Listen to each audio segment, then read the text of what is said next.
m'appelle Frédéric Didion, j'habite Malone ici depuis une vingtaine d'années. Je travaille dans le centre de Namur. Le tournage sur bois est une activité complémentaire. Le virus m'a pris et j'y consacre quand même sûrement une bonne dizaine d'heures par semaine, en plus d'un job à temps plein. Le tournage sur bois, donc, c'est transformer un bois en un objet cylindrique. Évidemment, puisque l'objet il va tourner sur lui-même, donc on va toujours lui faire des formes cylindriques. Donc ça, c'est vraiment... tous mes objets seront cylindriques, que ce soit des plats, des stylos, des vases.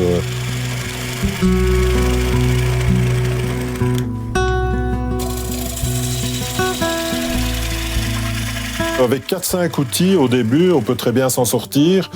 On a, comme vous voyez ici devant moi, on a des gouges, on appelle ça, c'est un peu le pendant du ciseau à bois pour les ébénistes. Donc des gouges à profiler, donc pour faire le profil du bois, des gouges à creuser pour creuser un plat. On a des gouges à dégrossir, quand on a un bois brut, on a un coupoir, mais 4-5 outils, on s'est déjà bien avancé dans son travail.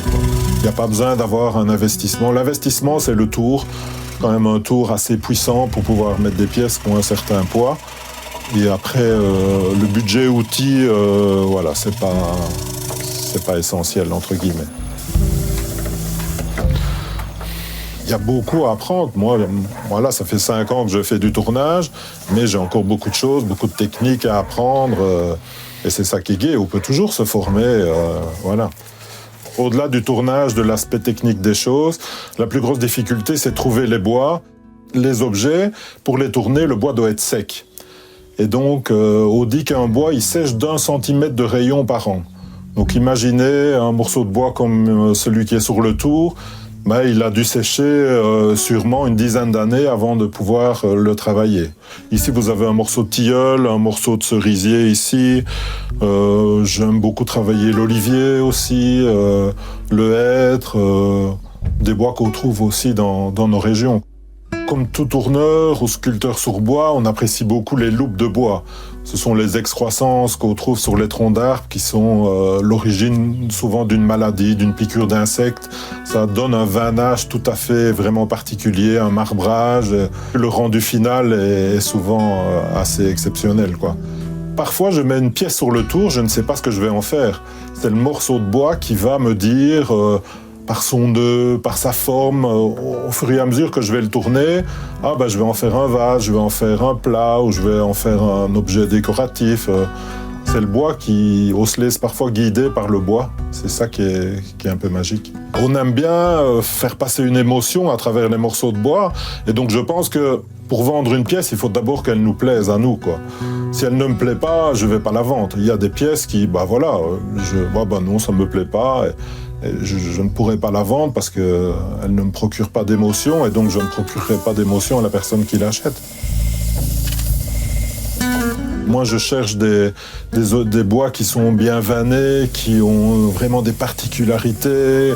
Je ne cherche pas des objets trop lisses, trop uniformes. Mais voilà, parfois, on ne sait pas toujours ce qu'il y a dans le bois. On peut tomber sur un bois où il est pourri par les vers, où il y a des grosses fentes. Donc, il faut faire très attention quand on met un morceau de bois et fréquemment contrôler si on est bien en sécurité, s'il n'y a pas une fente et que le bois risquerait de vous exploser à la figure. J'ai déjà vu quelques morceaux de bois qui volaient sur 5 ans à côté de moi. C'est arrivé peu souvent, mais la sécurité, c'est vraiment la priorité.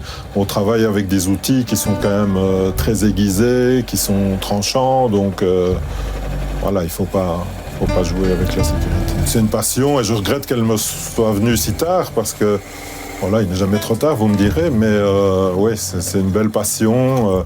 Les odeurs, quand je rentre dans mon atelier, je m'y sens bien, je ne pense à rien d'autre et ça permet de décompresser après sa journée de travail et on est toujours obligé de terminer par un objet, mais voilà, je ne sais pas comment le définir vraiment parce qu'on sait faire tellement de choses, c'est vraiment de la transformer, c'est un peu... je vais dire, moi, c'est un peu parfois comme un enfant devant un cadeau de Noël, quoi. Donc voilà, le cadeau, le morceau de bois brut, il est là. Et qu'est-ce que ça va donner au final? Je n'en sais rien.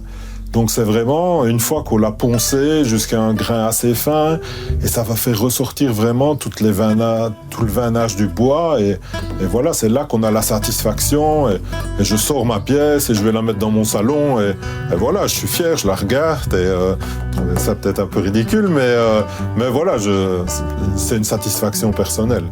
Ouais, c'est une fierté, ouais, on peut le dire aussi.